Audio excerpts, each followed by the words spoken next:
My name is Reverend Katrena King, and I will be presenting this webinar today. And this is a new thing, so we're just going to take it in stride. Like it's a new toolkit. We're going to talk about all the things related to it, but also feel free to ask questions along the way. I've got my colleague here, Reverend Kelly Hitchman Craig, who you've probably been in touch with if you're an AC Cosro person. She's going to also make sure that the chat's being monitored in case I get carried away and don't take a look there.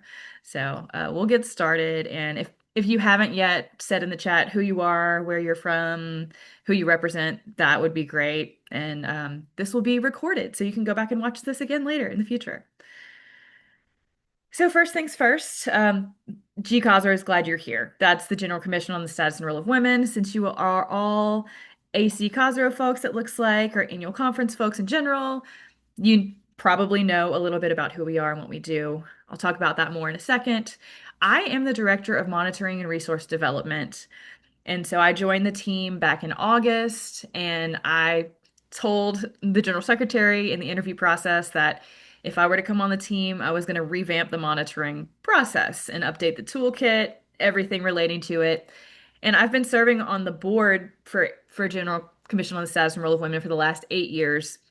So I've been utilizing some of the tools along the way, and I just felt like there was an opportunity to clean things up in a new way, maybe make things a little more flexible in certain areas, and also get some feedback from you all along the way. So in the development of this toolkit, I definitely was in conversation with some AC Cosro folks across the connection.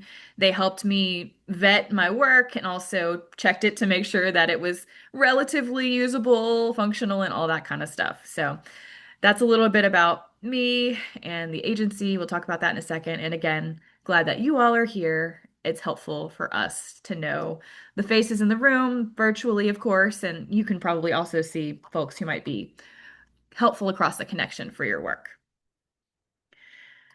So, of course, who we are as GCOSRO in 1972, General Conference approved our establishment in a short-term sense, but part of our mandate is to challenge the United Methodist Church to a continuing commitment to the full and equal responsibility and participation of women in the total life and mission of the church, sharing fully in the power and in the policy making at all levels of the church's life. And so that comes from our most current book of discipline, but has been carried over for years and years, essentially from the beginning of time that we've been an agency. And of course, we have some theological grounding for this work. One of the scriptures that we typically go to for this is Galatians 3:28. There's no longer Jew or Greek, there's no longer slave or free, there's no longer male and female, for all of you are one in Christ Jesus. And so that is where we start with some of this work.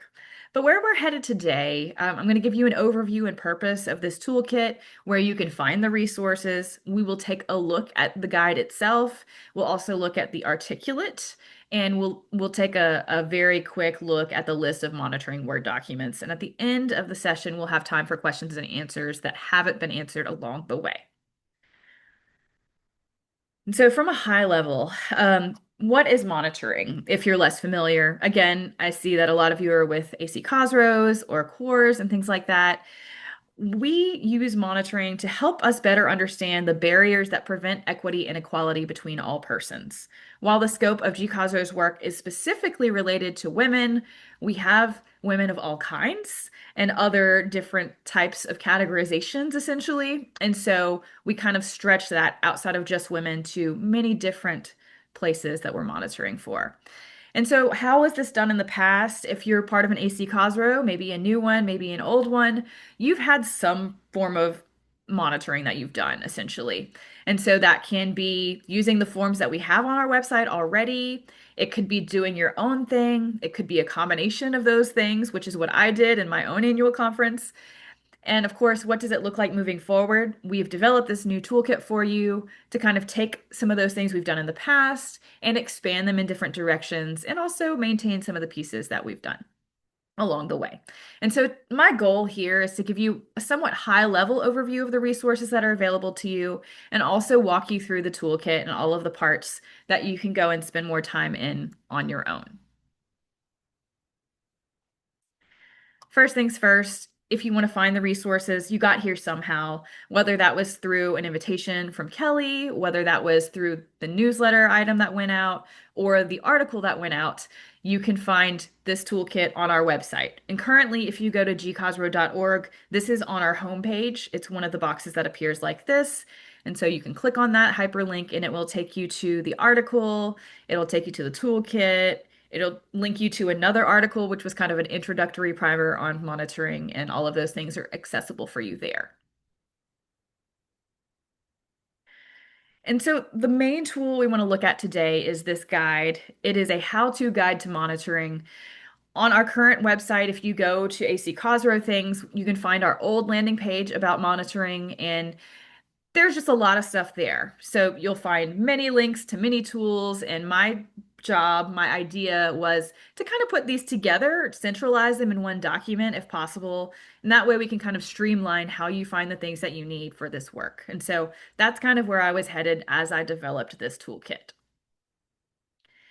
And with any document of, a different size, particularly one that's almost 20 pages long, we've got a table of contents to help you. And so how to use the guide, our mandate and purpose for monitoring, a timeline to help you prepare for monitoring, some definitions that will help you better understand the things that might take place or that you might see during monitoring, how we monitor, what to monitor for, and then some best practices for gathering and sharing information, and then training for monitoring in the appendix along the way. And so we're going to walk through each of these sections broadly so you know what to expect in them and how they can be useful for your work.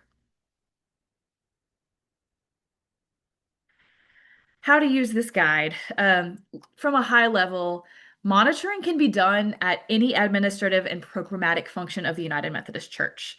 And that's where there are gatherings of people and or decision making. And the pro tip, the hint is that can be pretty much anywhere. And so you can use that as a reason to show up to meetings. And we'll talk about how you do that in a kind way. But for now, you can just think of this as a way of having your in to annual conference monitoring, to jurisdictional conference, to general conference, all of those pieces. And then also even in the local church level, kind of paying attention in different ways. And so this toolkit is geared towards the mid to large size meetings, like specifically annual conferences and larger. But one important thing that we've done with this is also to leave space for adaptability. And so one thing that we want to emphasize for this toolkit is taking a balance of demographic tracking, but also storytelling, because we found that to be a very impactful tool alongside numbers and data.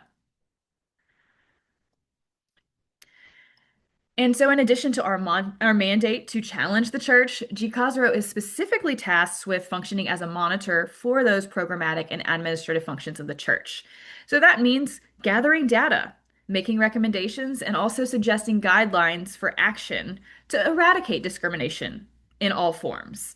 And again, monitoring helps us better understand those barriers that prevent people from full participation in the church. And to that end, there are some things you'll find in the how-to guide that help frame up why we're doing this, why it matters to GCosro. And so GCosro affirms that all persons are equal creations of God, made in God's image and worthy of God's blessing, and that they should all be included in the full life of the church. And we also affirm that when we need to consult experts, we should choose them from diverse backgrounds. That can mean education, gifts, graces, talents, experience, rather than basing things on stereotypes. And of course, all members throughout the full life of the church should be able to have opportunities to serve in various ways.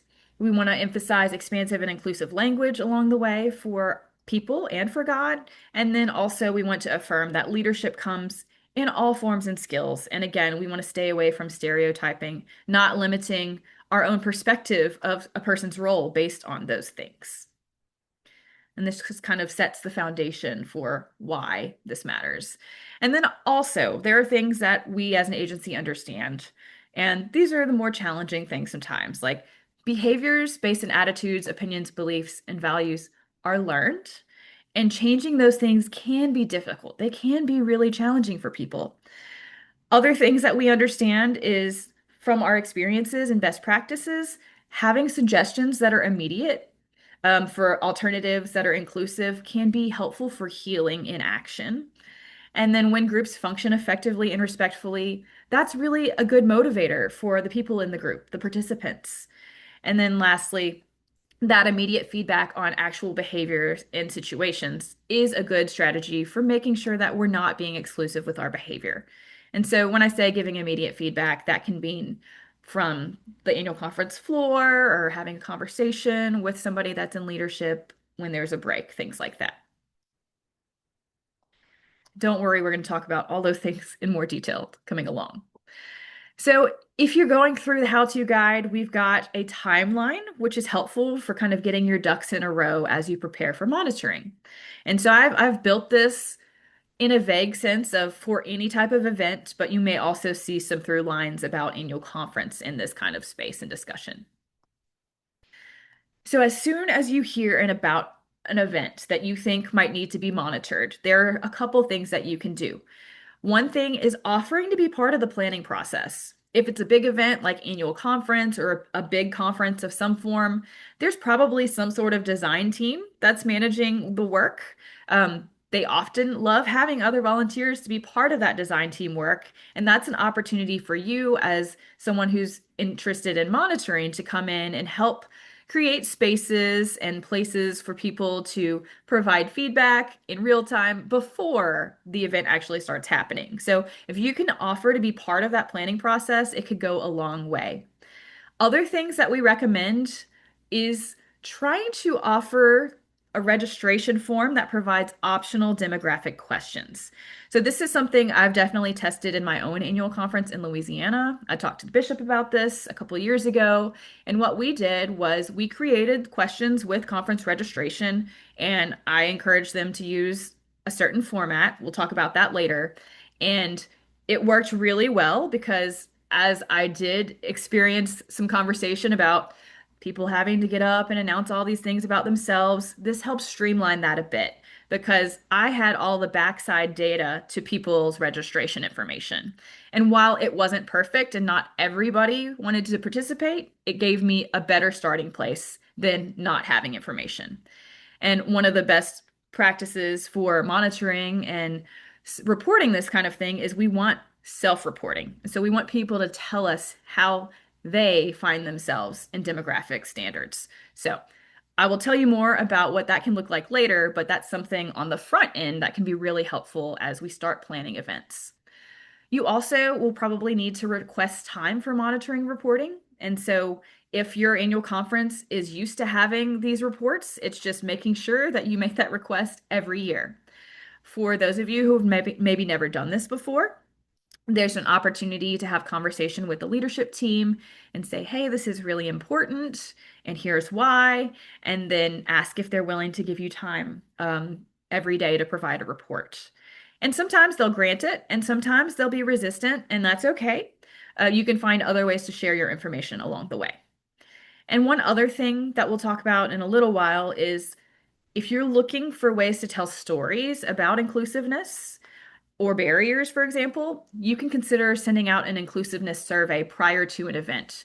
And so you can bring back the information you gather from that survey and share that with whoever the group is, the annual conference or whatever the conference is.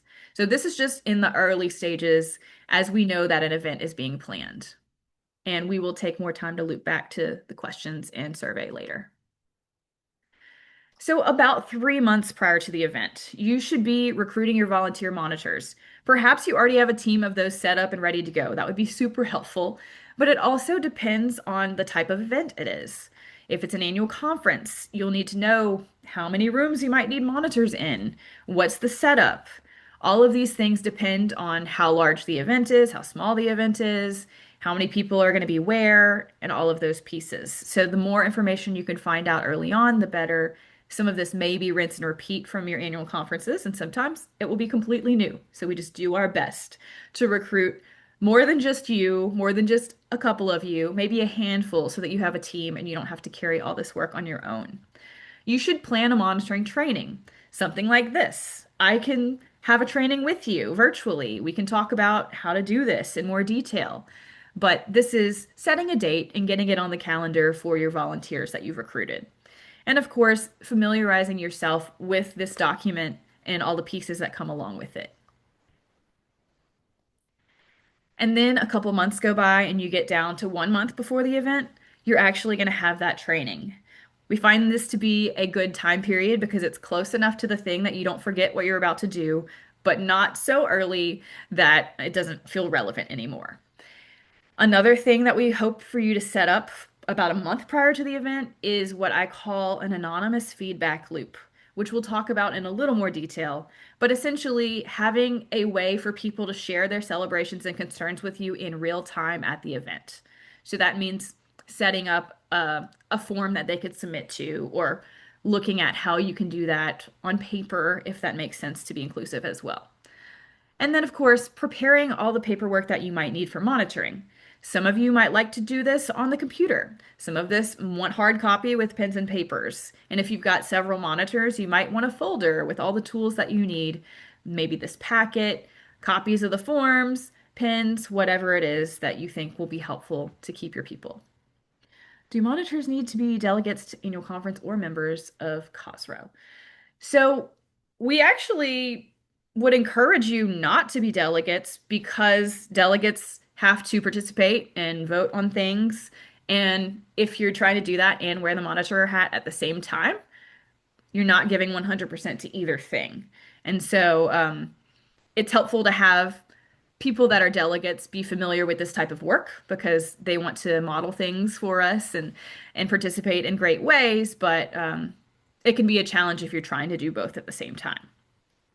And so far as members of COSRO, we just encourage that you, as the COSRO person, for example, would have them be trained along the way so that they know what they're supposed to do. So that they can just be related to the team as a volunteer. That would be a great place to start. I hope that answers your question, Margaret.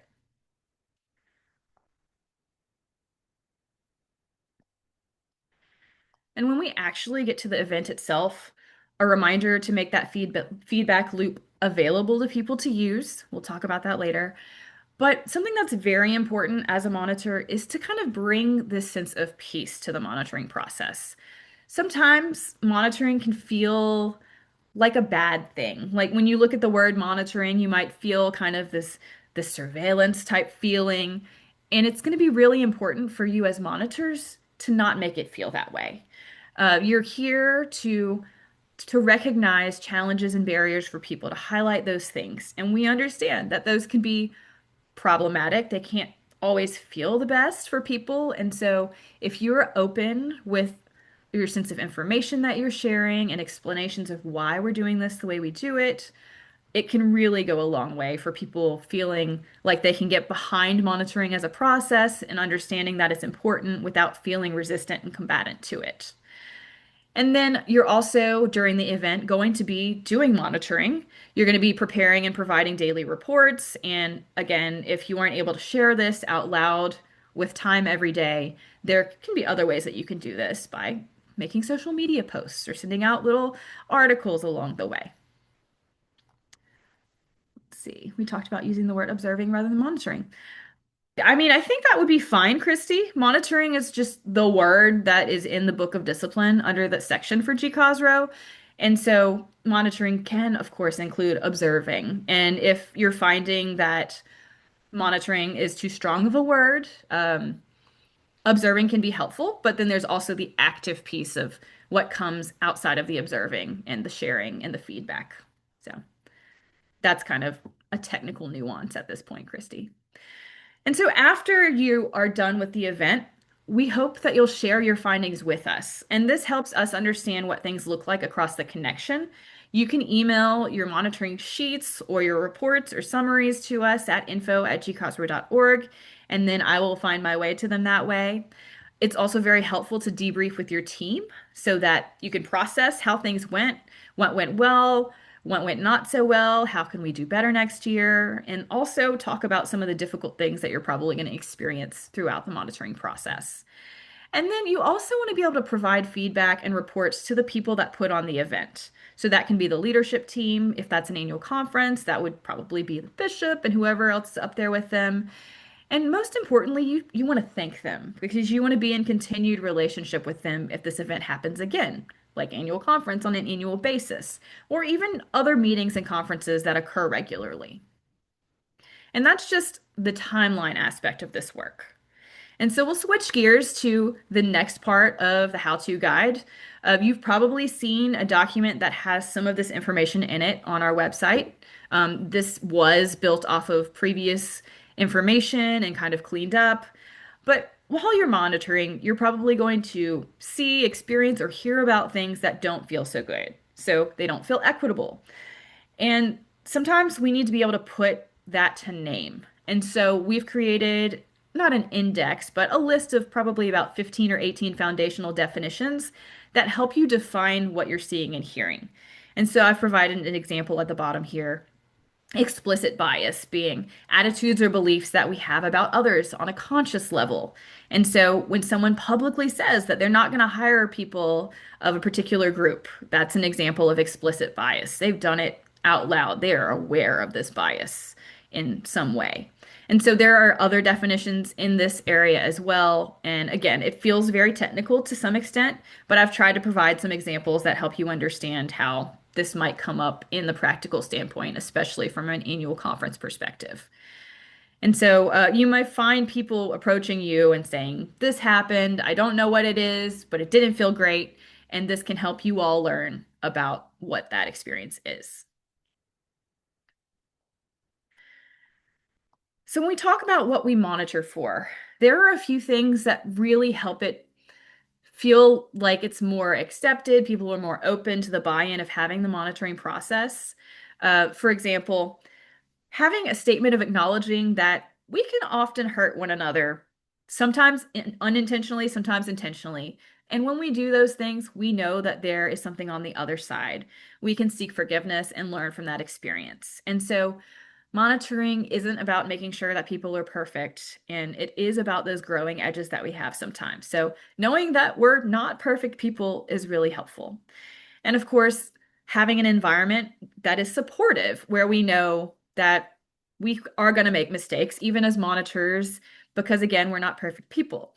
And so having an environment where we're not finger pointing, we're not shaming, we're not fussing at people when things happen, but we're modeling good behavior and how to have tough conversations and how to correct things when we make mistakes.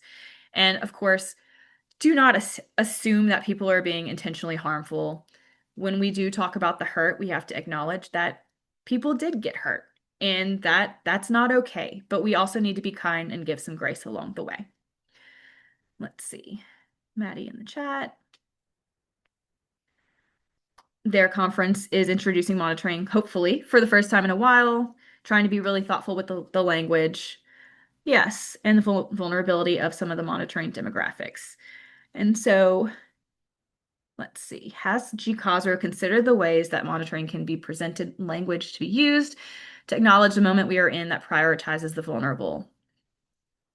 Yeah, no, absolutely. And one thing that we'll talk about a tiny bit is about how this is all adaptable for your time and your moment. And so your annual conference may look and feel different than another annual conference, than another. And so we have created these tools as a baseline that you can then adapt to fit your own space. And we have learned and heard feedback from our friends across the connection, both in the United States and beyond, that this won't work here for whatever reason, or it won't look like this here. And we want to be able to allow you to fit appropriately to your context. And so, especially some of the things that you're mentioning here, Maddie, maybe we can have another conversation offline about how do we talk about these things in fraught political settings. And that might actually be a great follow-up webinar for this.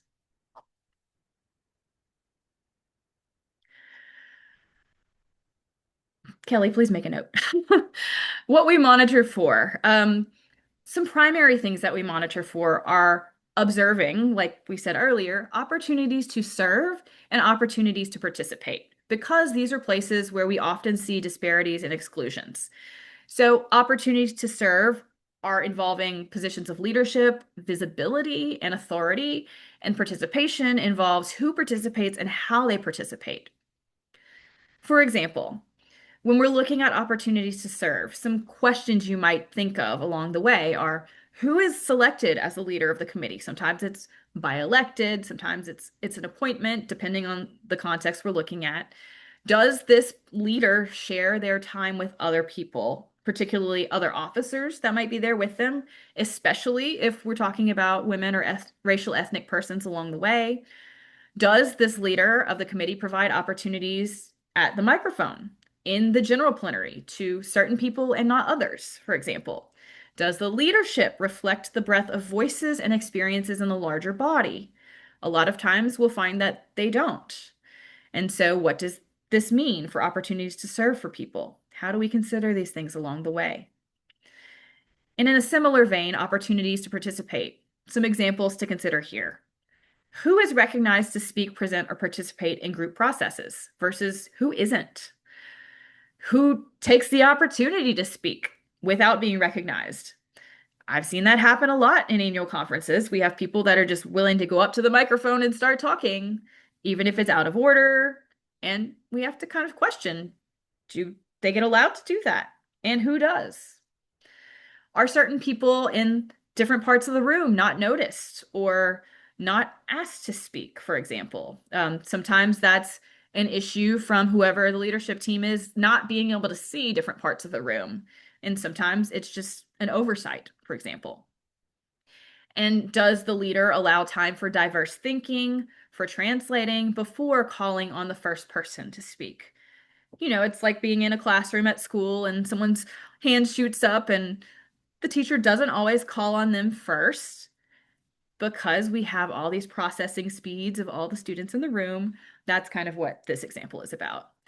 And then also, does the leader of the conversation remind the overall group of the ability to respect diverse language and cognitive needs?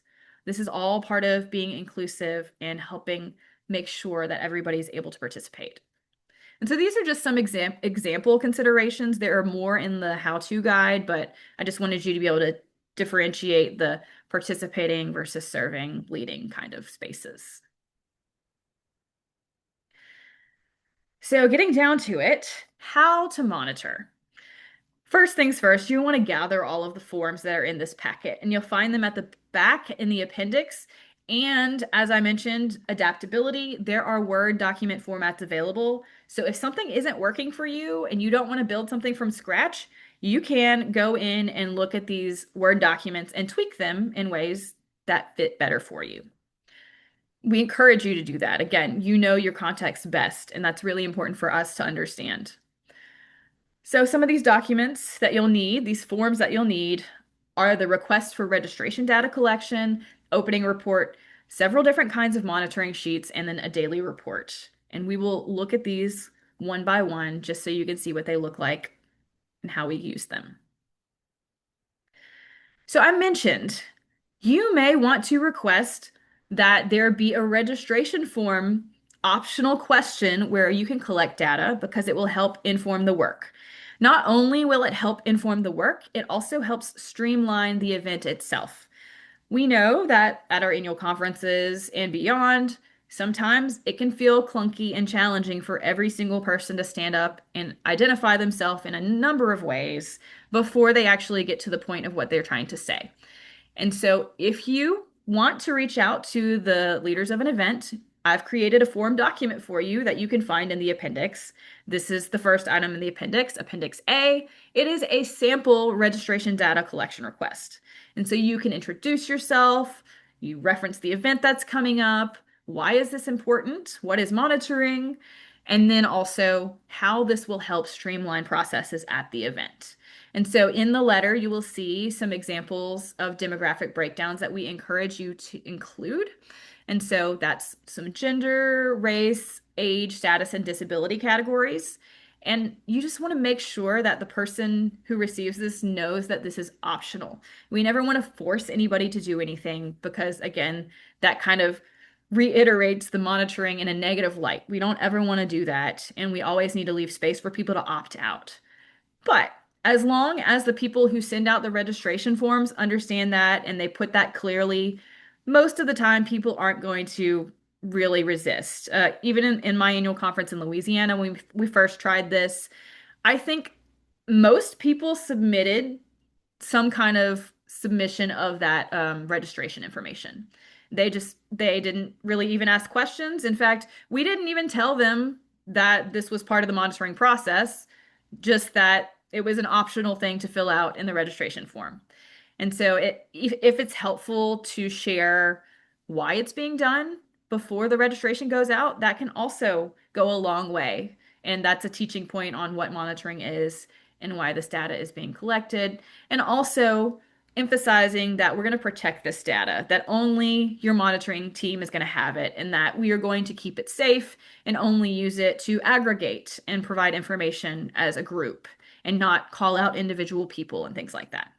And so some people have had ideas like this in their annual conferences, and we're hoping that now that you have a template, it might be easier for you to submit that. And so you can just take this Word document and edit it, and then plug in the information that you need there.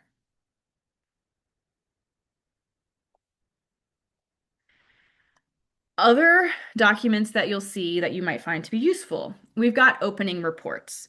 So if you have requested time at an event and they're willing to let you speak, you might want to introduce yourself and exactly what you're doing as a monitor.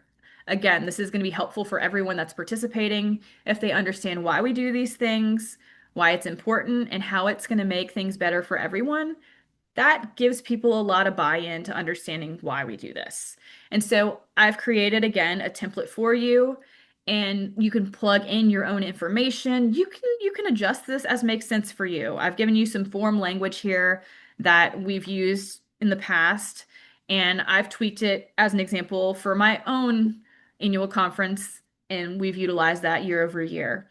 And at the bottom, you'll see that you hear from the board of directors of GCSRW and our president, Bishop Dolores J. Williamston, that they are behind this work as well, that they care about why we're doing this and that it matters. And so this is something that you can read off of as a script when you're presenting for the first time and introducing yourselves. I'm going to stop here and just see if there's any questions about anything we've covered so far.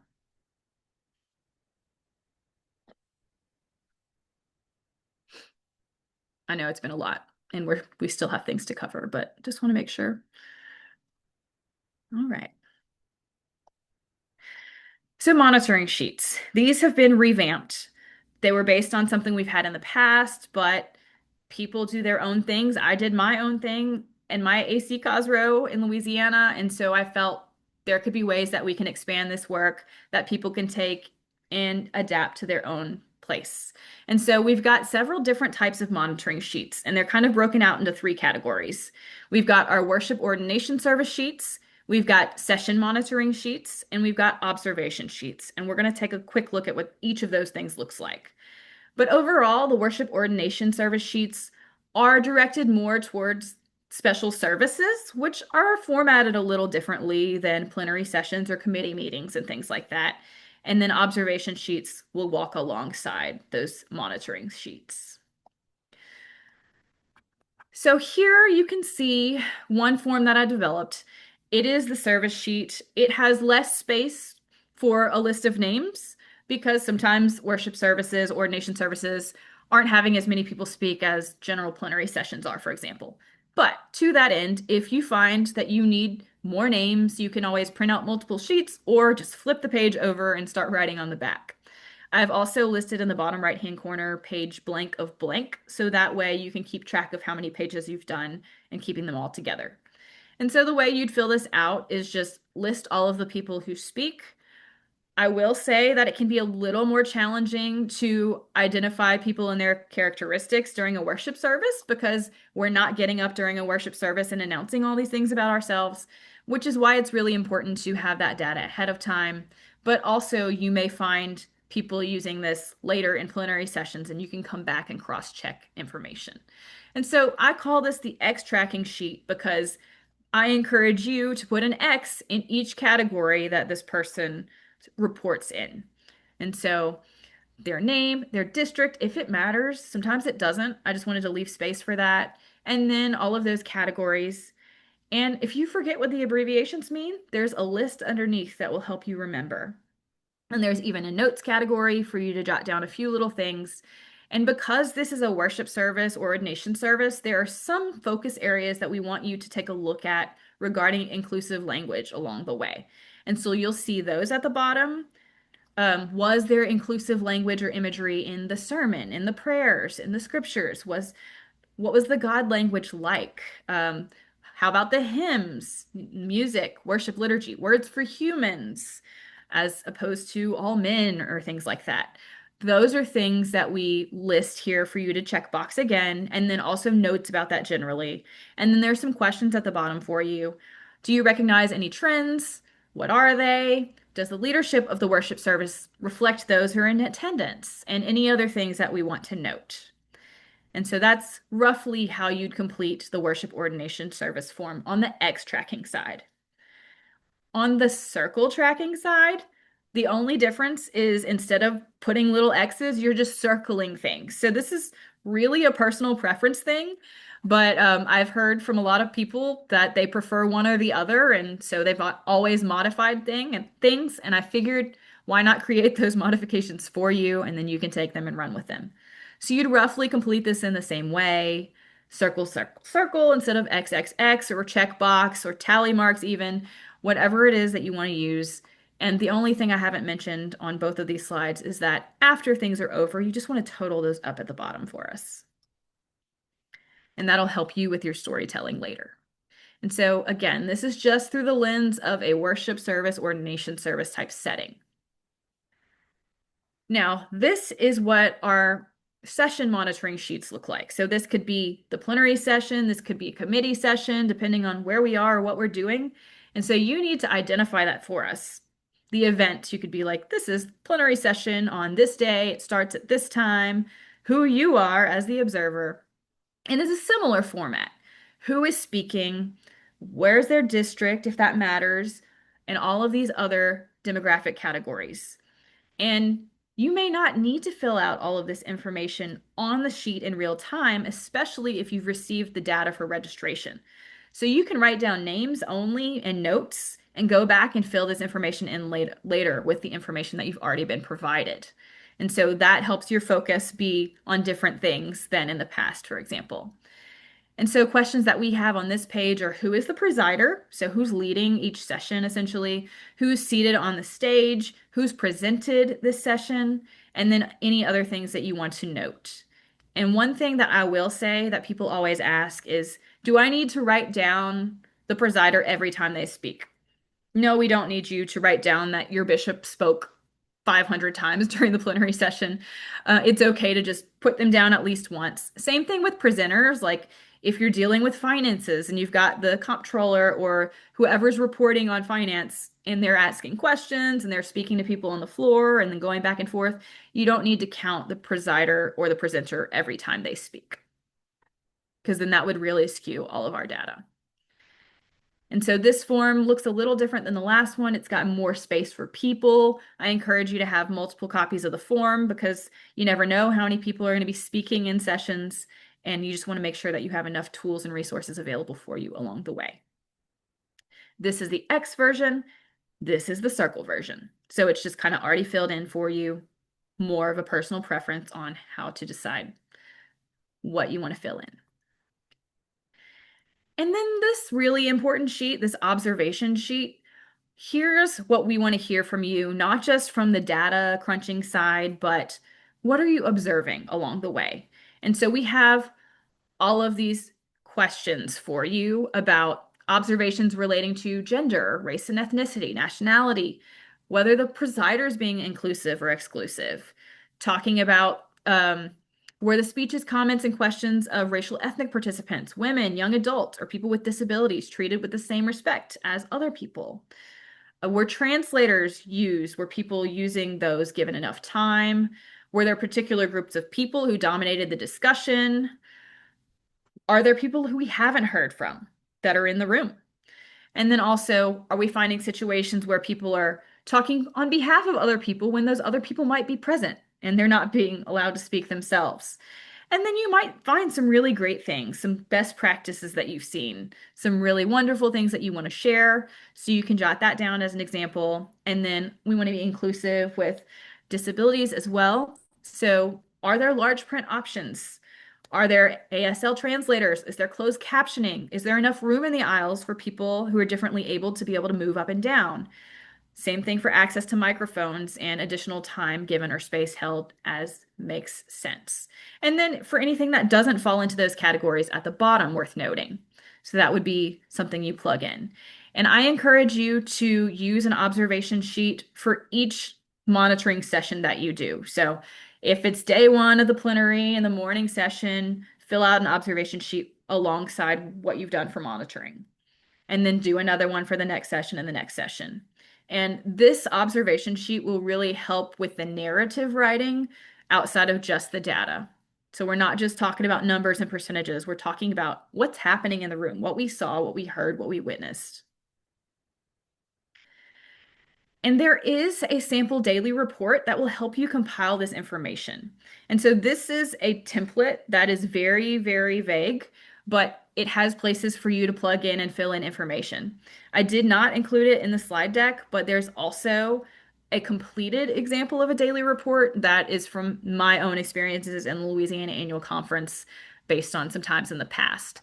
And so you can use that to see a more full and fleshed out version of what this report could look like.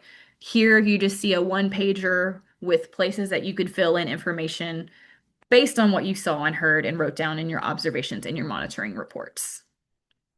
And these daily reports, if you've been given access to share with the body, perhaps in the morning every day, this is a great template to be able to use to provide that information. It kind of keeps you on track and also gives you information that's useful for the people that are in the room and ways that they can do a better job, things like that. And so that is the how to monitor section.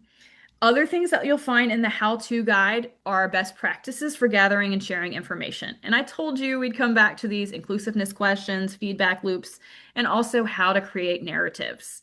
And so we'll look at those real quickly as well. So I talked about having an inclusiveness survey. And so this can be a way that you can check the pulse of the body of people before they get to the event. And so that means that when you do your opening, you can share some of this information right out of the gate so that they understand why this is important, how people are feeling, what they've experienced or witnessed along the way. And so here are some sample inclusiveness questions that can go out in a survey from the people that have been leading this event. And so again, those demographic questions are helpful. And if they're going to allow you to put those in there, maybe they're willing to put these other 2, 3, and 4 questions in there. And so this is, do you hold a leadership position in your church? And then some more Cosro sounding questions. Are you aware of any sexist behaviors or systemic structural sexism in the blank annual conference that you've seen yourself or that you've heard from other people? And then also, have you personally experienced any overtly sexist behaviors or systemic structural sexism in the blank annual conference, for example? And so this gives you some information on the front end to say, we need to do better. We heard these things before this event. How do we make sure that they don't happen here and beyond? And so that helps you set the tone for moving forward and for having best practices for having a good event where people are included and not excluded. And so there's more information in the how-to guide itself, but this is something that you can do in the initial registration form. Yes, Maddie. So it can be something separate if they don't want to send out demographic questions in the registration form, but it could be, we've had a request from our annual conference Cosro, and they've asked that you fill out this optional form, as we prepare for this event, and then you can plug it in there too. So it's not meant to be duplicative. It's just, it can be in a couple different places. I also mentioned this anonymous feedback loop opportunity. And this is something I've heard from some annual conferences that they do this, and I thought it was a great idea to implement. Essentially, we want people to be able to share with you as monitors things that are going well and things that aren't going so well. Sometimes you will have people come up to you just because they know you're a monitor and just start telling you things, and you accept it all, maybe you make some notes, and then sometimes we're reporting out on it. And so one thing that I've seen as a best practice is these three questions, and they can be through a form that you scan at a QR code to get to. Maybe there's a suggestion box type thing where people can go and write this down on paper. But you can ask, when did you experience or witness success relating to equity, diverse representation, wholehearted acceptance, and grace? So, like the good stuff. What do people want to share? What did they witness? What occurred to them or to somebody else? Or there's also, when did you experience or witness marginalization, contempt, insult, or bigotry? Because we have all of these things happening all the time for good and bad. And then there's also sometimes things that don't fit in those categories. Is there anything else you'd like to tell us? Sometimes they'll just tell you, we're so glad you're doing this. We're glad that there are monitors. This is important. Thank you. But it's a space where some people may feel like they need to share something that wasn't able to fit in those direct questions above. And so this is really important because this goes back to sharing information with the body that might be helpful in a storytelling way, not just the data and numbers and percentages and things like that. And then people remember this kind of stuff. So creating spaces and places for people to engage in this way can be really helpful. And so in case you wanted to know examples of what that looked like, we've got feedback loop responses here. You can find this in the appendix, but as examples that might be helpful to you. I'll just share one from each. When did you experience success? For example, during session, the presider realized there wasn't enough aisle space for someone in an electric wheelchair to approach the microphone. They paused the session for a break in order to make sure that all four microphones were accessible by wheelchair, and then explained that inclusion is an important part of the church's work, before then letting the person come back and speak on what they originally wanted to speak on. When did you experience the not so good stuff, for example? I overheard someone say they didn't have time to deal with these silly women's issues when there are bigger problems to solve. Yikes. That's something that the monitors need to know about. And we can share in reporting this kind of information, making sure that people don't feel certain ways when they hear things like this because they're not good. They don't make people feel good. And then again, examples, anything else you'd like to tell us? The monitoring team is doing a great job. Keep up the great work. Or I'm concerned that only one side of the room is being called on. Can this be shared with the leadership? So just some examples of what this could look like in case it was hard to understand. And then crafting a narrative. I've been kind of emphasizing this. We want to strike that balance between data and numbers and storytelling.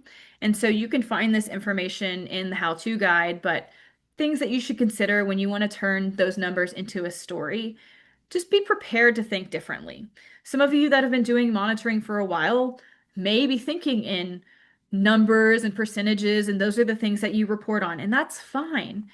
But if you are priming yourself to think differently about how that can be turned into stories and not just numbers, that can be really helpful for the audience, which means you need to know your audience too. And if you are in a religious setting like we are for a lot of this work, you can use scriptures and stories from the scripture to help guide your work and to show examples of how we can do a good job and how different people can be leaders and all of that kind of stuff. You want to be memorable, and so storytelling is important because you might not remember that there were 26% women speaking on this day, but you will remember that story that somebody shared about something that happened to them. And if the monitor is able to share that story, that will be something that people will pay attention to and be more self-aware about. Add visuals. So we do want to encourage the use of charts. Numbers by themselves can be hard, so just make sure that your visuals are readable and bright and engaging in a way that's not distracting. And then the most important thing that you need to know about this is that practice makes progress. So this crafting a narrative stuff can be new to you and might feel a little overwhelming or intimidating. And so I just want to encourage you that we will continue to get better at this as we go and as the days go on, whether that's at the event live or just as we prepare for these things. So don't be intimidated. Here, I've also provided some example ways to craft a narrative. This is a couple pages long, but you can find this in the appendix as well. And so that looks like here's some example information you might have. That's data. Here's some feedback you might have had. And here's how you can tell a story about that. So some scriptural grounding, some inequities, and then perhaps a chart. And then explaining why this is matters, why this is important. And then other examples along the way. You're not meant to read those now, just so you know that they exist. Let's see. I just saw a question in the Q&A. Yes, I've mentioned holding training for monitors pre-event. Yes, and so you can reach out to me directly about doing these trainings. So that can be me zooming into your meeting, wherever that is.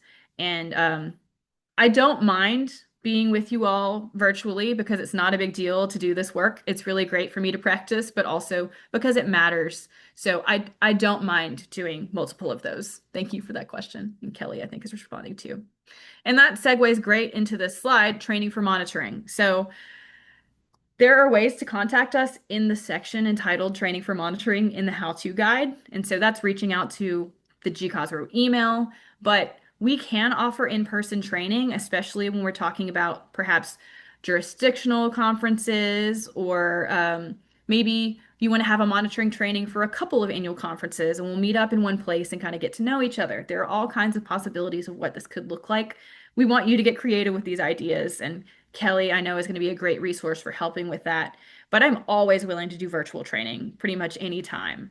And of course, you're going to have recordings from things like this meeting and others that we'll have. And then also, I'm available to help with specific things. Like if you need help with the crafting a narrative piece, which might be intimidating for people, I can frame up a workshop that can help your team do that better. Yes, yes, and Christy. So, a Google form or other QR codes, Jot form, any form-based thing where people can submit information quickly. Usually it's something we suggest that's scannable, or maybe it's in the annual conference app or whatever the thing is. And also having a hard copy thing available for people goes a long way because people engage in different ways. So having multiple ways to plug in is very helpful. And here's what the appendix looks like. You can see all of these documents in the how-to guide. They're numbered by page, and you can find those in the appendix. And that's what the document itself looks like. And before we go, I do want to share quickly, we have this PDF document, the how-to guide, but we also have what's called an articulate version of this. And so I took the how-to guide and I put it into a self-paced training tool that you can access online. And so I've done some screenshots here so you can see what that looks like. But basically, it is the how-to guide to monitoring, and you can click through in a way that's a little more interactive. And so this is what the landing page looks like, but I'll show you an example. Purpose of each section, which you can find in the how-to guide. You can click on these and they'll pop out and tell you in more detail. A timeline. I've made it a checklist that you can go through and check along the way as you're reading. Definitions, they're little flashcards that you can turn over. So if the PDF is making your eyes glaze over and you need something a little more interactive, the articulate is available to you. You just need to register by email, and then you can log in there and click through. It contains the same exact information as the PDF does.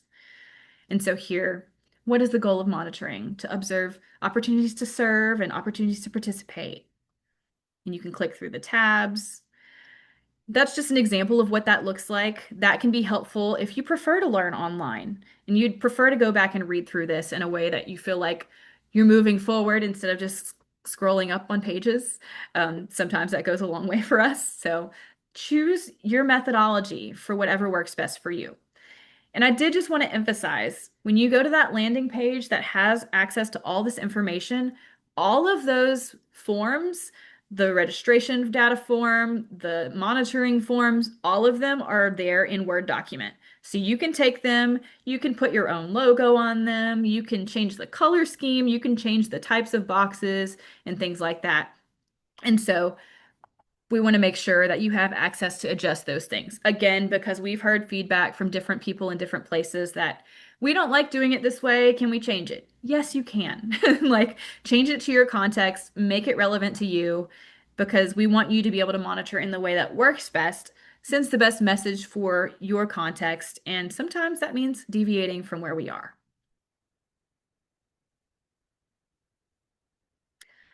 That is a great question, Maddie.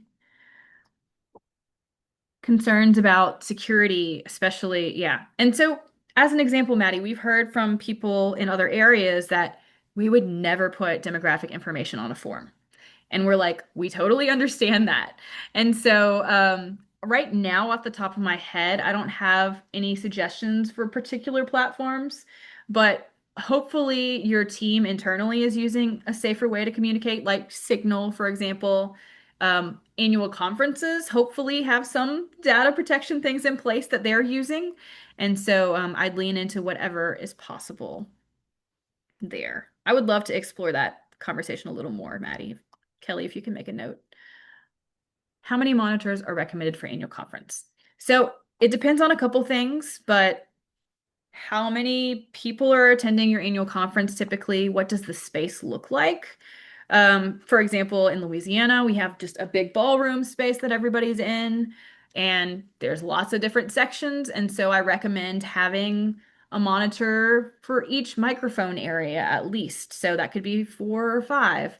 And that, again, just makes sure that you guys are all monitoring for the same thing at the same time. But sometimes we hear and see different things. And so, from a proximity standpoint, we want every group or section to have a monitor. And if there are breakout sessions for committee work or things like that, try to have at least one person in each room. And so, depending on the size of your place, that can be a lot of people and a lot of volunteers, which is why it's important that we ask ahead of time, we get enough people, and we do the training. So, I know that's not a direct answer, Julia, but hopefully that's helpful. And we are at the questions and comments section. So I'm happy to field anything that we haven't covered. And I know I didn't go through everything in a full training in a detailed way, but this is how to use these tools and resources. And I'm happy to put on another training for your people of how to do monitoring in detail, how to fill out these forms, et cetera, et cetera. But for now, I'll just hold some space and see if there's any thoughts, questions, comments, concerns. I know we have made it the full hour, so I just want to be respectful of people's time, but also be happy to answer questions.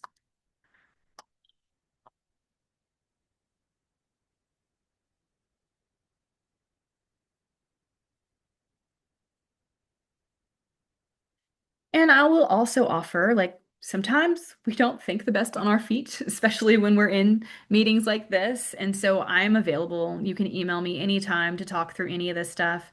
You can also email Kelly about AC Cosro stuff. We work together on a lot of things, and my monitoring work very often crosses over with AC Cosro work because we want you all to be able to do that successfully.